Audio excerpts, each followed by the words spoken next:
রাতে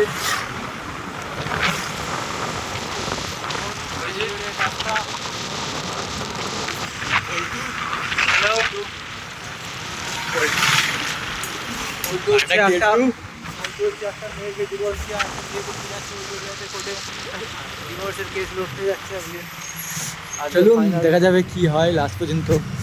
আপনাদের পুরী মারা আসতে চালালে ওরা কত আসতে মারা যা গঞ্জ গজ করে যাচ্ছিল ওরা ডবল তো একটা নাকি সিঙ্গেল নাকি তো মারা এখনো চালাতে শিখিনি ভিডিও দেবো না ওরা আস্তে আস্তে এখন তুই বেকারে উৎকাতে পারলি দিবার যে টোটাল এরকম কোটি টাকা করে ডিল উৎকাত। করেছে পল্টু। এবার বউকে আরো নিতে হবে 2 কোটি টাকা তখন মোদিকে